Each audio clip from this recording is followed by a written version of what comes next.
there. Okay, I'm so glad that you tuned in. Today, I wanted to talk to you all about the importance of coloring. Okay, the importance of coloring and scribbling in writing. Okay, so you have a 2-year-old who is learning how to write. How do you go about it, or what are some of the things that you need to concentrate on to help them? Okay, because I've had a few people, the child can't write anything, they haven't even done any pre-writing exercises, then bam, they just give them a pencil. It's like, write, trace this. They make dots and they are like, trace it. And then the complaint that comes afterwards is, oh, my child is always so tired. I give them a paper to write and what they say is, I'm tired, I can't write, my arm is hurting, my this is that, my hand is, it can't write anymore, So how do you prepare them adequately? And remember, the foundation stage is very, very important. It's like building a house. If you don't get the foundation right, the top of the house is not going to be anything. It can be as beautiful as anything, but then it can shift, or the house can even break, right, with a weak foundation. So we want to make sure that our preschoolers have adequate foundation, strong foundation, so that they can learn well as they grow. Okay, so when you hear about coloring, don't underestimate coloring. Coloring is very, very important. Most of the time I say, show me your child's coloring and I'll tell you whether they can write very well or they're going to have a good handwriting. Okay, so if you take your time and you do the right thing, by the time they start writing, you'll be amazed at what you see.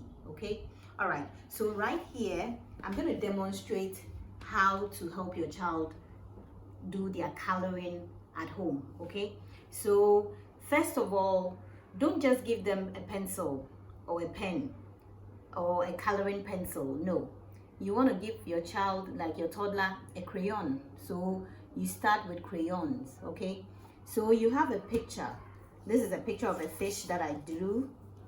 So you have a picture of a fish, and what you want to do is you want to tell the child about the lines, right? This is a fish, okay? And we're going to color inside the fish, okay? So you're going to show your child, do it for them to see, okay? And look at how I'm holding the crayon. It's very, very important to show your child how to hold a crayon or any tool that they are using to write, okay? So here, I'm using these 3 fingers, okay? Right, we call it pincer grip. If your child has a very good pincer grip, you see that their writing will be very nice and they're not going to be complaining. So tell your child, we're coloring inside. Do you see what I'm doing? We're coloring inside the fish. We are coloring inside the fish. Okay, so you color for your child to see. Very nice. Color inside the fish. Wow, this is very nice. See, I've colored inside the fish. We are not coloring outside. That's a no-no. We color inside the fish. Okay, very nice. And then now we're gonna color inside right here, and I am coloring inside the line. See, I'm not coloring outside. Am I coloring outside the line? No, I'm coloring inside the line. So if I have a 4-year-old who colors this way, okay, I've seen some coloring go this way, and I've had complaints from some parents that I know, and they are not my parents, okay, they're not our students, but we did this online course for students, and the parents are complaining about the child not knowing how to write very well. And I give them coloring activities, and some of the coloring that comes is like this. Okay, so if you tell me your child is not writing very well, I understand, because what do I see? They don't have good concentration, because what coloring does for kids, it gives them very, very good concentration. So they are able to concentrate and color, and that's what they need when they are writing, good concentration. Coloring also helps with eye-hand coordination. They should be able to coordinate and know that the coloring doesn't have to go outside the line, okay? All right, what else does coloring do? Coloring helps refine the child's motor skills. So the fine motor skills that we need for writing comes from the coloring that you think is not that important, right? It is very, very important. So coloring does a lot to your child's brain and prepares them adequately for writing in the future. So if I have a 2.5-year-old, a 2 and 7 months old who is not writing but coloring very well, I wouldn't be alarmed at all. Why?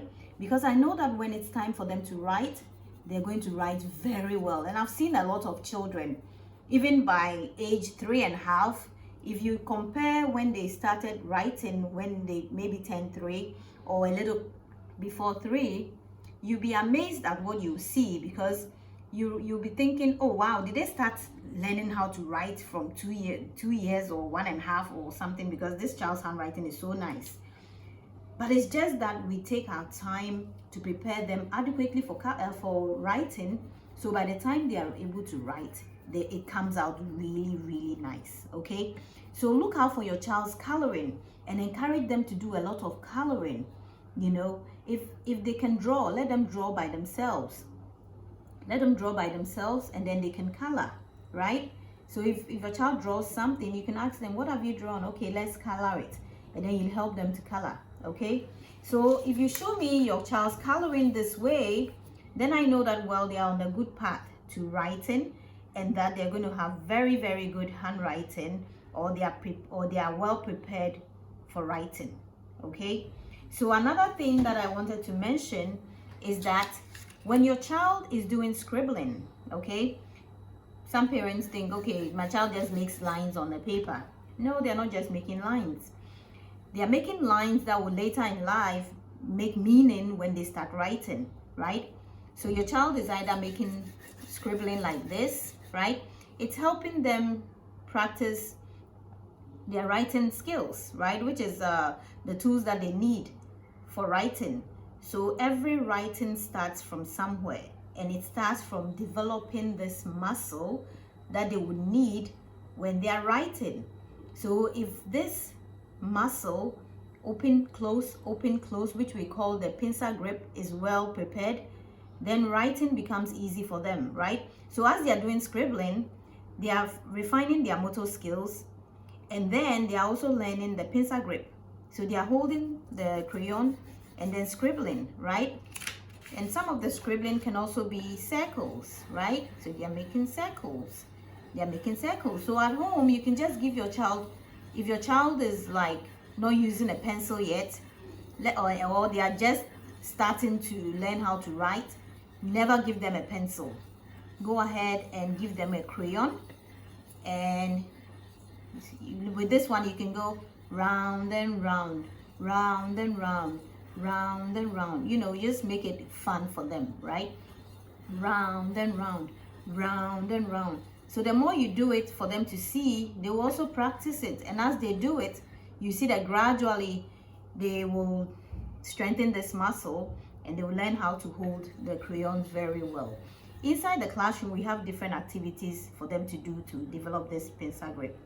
Some of the activities involve object transfer, you know, moving items from left to right, you know, and then like having like a spoon, and then they hold the spoon and use it to move like grain from one bowl to the next.